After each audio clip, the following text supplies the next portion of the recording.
Hey guys, and welcome back to History, Vision, Success and our topic on social policies. So previously we looked at how the Nazis tried to control schools and the curriculum, and we're now still looking at the youth, but we're looking at the Hitler Youth, the League of German Girls, how they controlled the young through Nazi organizations.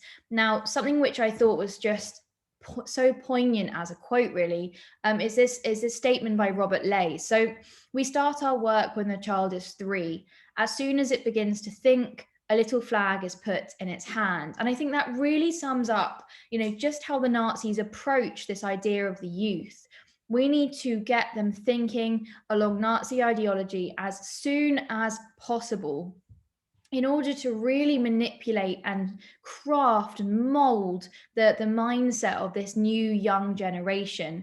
And I think what's quite shocking almost as we start to look at these youth groups is just how young these boys and girls are when they're started to make, when they're started to be shown and to go along with these Nazi ideas. So let's just run through the different organizations that the boys and then the girls would be a part of. So boys would join what we call the Pimpfen or the Cubs from 6 to 10 years old.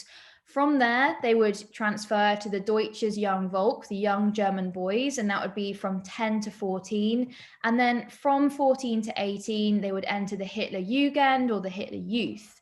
After that, they would join the Reich Labor Service, the RAD, the army, perhaps they'd go on to be workers in industry, whatever it may be. But each of these things, from the age of 6, they are completely and utterly a cog in the Nazi organization system. They are part of something being subject to rules and a way of life and a constant rhetoric being forced in their face through participation in these Nazi organizations. Now, I'm going to go into a bit more detail on specifically the Hitler Youth. So the Hitler Jugend or the Hitler Youth was created in 1926, and in its early days, it was relatively unsuccessful.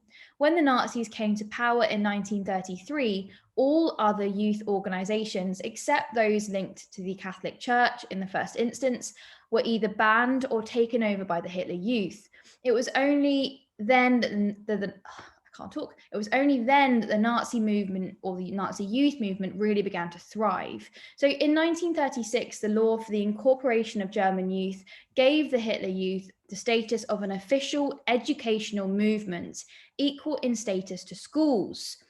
Think for a second, this is like saying, brownies or cubs or any of those kind of youth groups outside of school are equal to school, and what they tell you is equal to the education you gain at school. Now imagine if that youth group was starting to tell you a rhetoric or a message, that one group in society should be removed. Well, today we'd call that hate crime. But this is what had happened, and the Nazi youth groups were being elevated to that status of schools and educational institutions, very, very, very integral to the Nazi state. Catholic youth organizations were also banned. And when we look at the church, we'll see the breakdown of the relationship between the church and the Nazi state. And the Hitler Youth became the only officially permitted youth organization. By 1936, it also had a monopoly over sports facilities and competitions for children under the age of 14.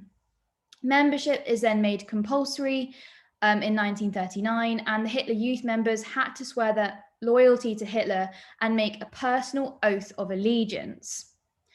What did they do in the Hitler Youth? So in the Hitler Youth, there was a consistent period of political indoctrination and physical activity.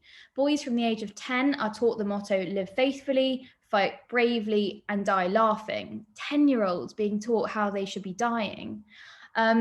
The emphasis is on competition, struggle, heroism, leadership. And the idea was really that we prepare this entire group of men for their life as future warriors and future soldiers. Now, boys were taken on camps and hikes and camping trips, and they were taught to sing Nazi songs, and they're encouraged to read Nazi pamphlets. Now, one of the reasons that the Hitler Youth appealed so much to millions of ordinary boys is because of these experiences. They were able to access that otherwise they perhaps would not have been able to afford.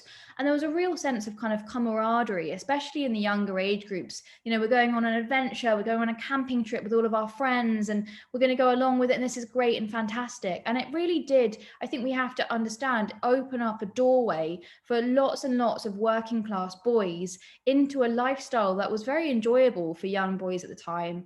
And it was very nice to feel part of a unit. Many had also had no experience of life before Hitler's Germany, or at least couldn't remember it. So therefore, this kind of Nazi-style discipline really seemed like the norm to them. They accepted it. Membership rose from less than 30,000 in 1930 to 4 million by 1935 and almost 9 million by 1939. The number of youngsters entering nationwide sports competitions also increased from 3.4 million in 1935 to 7 million by 1939. Many children joined against the wishes of their parents who were not Nazi sympathizers and had grown up in a different era. And it's really now, I think, we start to see that divide between older parents, or I say older parents, adults who have grown up under the Weimar regime, who, you know, really understand what Hitler is doing with this kind of totalitarian world he's creating, who are much more skeptical, much more fearful, much more afraid of the the retraction of democracy and the loss of freedom of speech and all of those things. And this young generation growing up who are really being molded into this Hitler's mindset. And the clash between those two groups, the parents who suddenly realize they don't really have a hold on their children anymore, children who suddenly, you know, are embarrassed by their parents and wanting to report their parents to people that they view and respect, like their teachers and their leaders at Nazi, you know, the Hitler Youth. And that's where we see that kind of real structural breakdown that Hitler's managed to achieve by winning over the loyalty of the youth. Now, the Hitler Youth also kind of becomes an outlet for teenage rebelliousness. However, as the organization becomes more bureaucratic and rigid, there are signs that enthusiasm is beginning to wane. Boys start to resent the harsh punishments for minor infringements on rules, and there are reports of poor attendance at weekly parades. Now, I think we can kind of say that from the point where the Hitler Youth becomes compulsory is the point where some people start to have problems with it. Now, on the other side of the coin, the League of German Girls is kind of the equivalent for girls. So for girls, we had, well, I'm going to pronounce this awfully, the Bund Deutscher Mädel BDM, or in English, we can call it the League of German Girls, which is the female equivalent to the Hitler Youth. Its motto was "Be faithful, be pure, be German."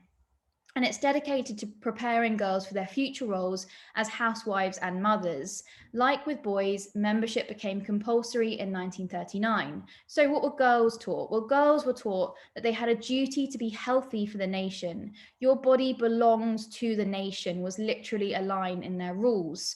Other rules, you know, were to eat plenty of raw fruit, uncooked greens and vegetables, to drink fruit juice, to shun alcohol and nicotine. They're taught hygiene and cleanliness and healthy eating, alongside formation dancing and group gymnastics. So, you know, it's quite crazy, really, isn't it? Your body belongs to the nation. You know, you are but a vessel for the production of children for the Führer.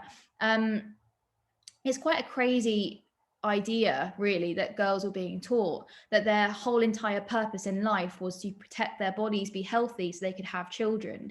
Now, they had weekly home evenings where girls were taught handicrafts and sewing and cooking, and there are several sessions of physical education and racial awareness, just as boys would have had. Now, annual summer camps were highly structured, with every minute being taken up with sports, physical activity and route marches. We had things called faith and beauty sessions, where they were instructed in baby care and social skills like ballroom dancing. And Judah Rudiger, who was the leader of the BDM, instructed girls on their future partners in marriage. Only the best German soldier is suitable for you. It is your responsibility to keep the blood of the nation pure. After 1934, girls were expected to do a year's work on the land or in domestic service. Now, it aimed to put girls in touch with their peasant roots and give them a practical sense or a practical experience in childcare. This was very unpopular with girls from cities, and many tried to avoid it. In 1939, it's made compulsory. So we're seeing a theme here, I think. Ideas, things that work, and things which are not received so well are then made to become compulsory and forced through. All young women up to the age of 25 had to do a year's unpaid work with the Reich Labour Service before they could get paid employment. This was the female equivalent of compulsory service for the boys. Now, in terms of how they reacted, many girls did find this quite liberating. They were doing things their mothers had not been allowed to do, they could escape from the home. It also allowed girls to develop a sense of comradeship, and the BDM was also relatively classless, which brought together girls from a wide range of backgrounds. So we're having that same kind of message again, that working class girls were able to really access a world that was very far apart from one that perhaps they were used to. Now, in total, then, or in conclusion, how successful were youth policies? Well, the Nazis were successful in bringing schools and universities under their control. The Hitler Youth had, by 1939, become the only youth movement allowed in Germany, and membership of both the Hitler Youth and the BDM had grown. The Hitler Youth reinforced certain values that had been well established in German culture, particularly the importance of duty, obedience, honor, courage, and physical strength. However, you must balance this picture of success with the fact that attendance at parades was beginning to slip by 1939. In 1935, during a rally of 100,000 members of the Hitler Youth and League of German Girls in Nuremberg, 900 15 to 18-year-old girls actually became pregnant.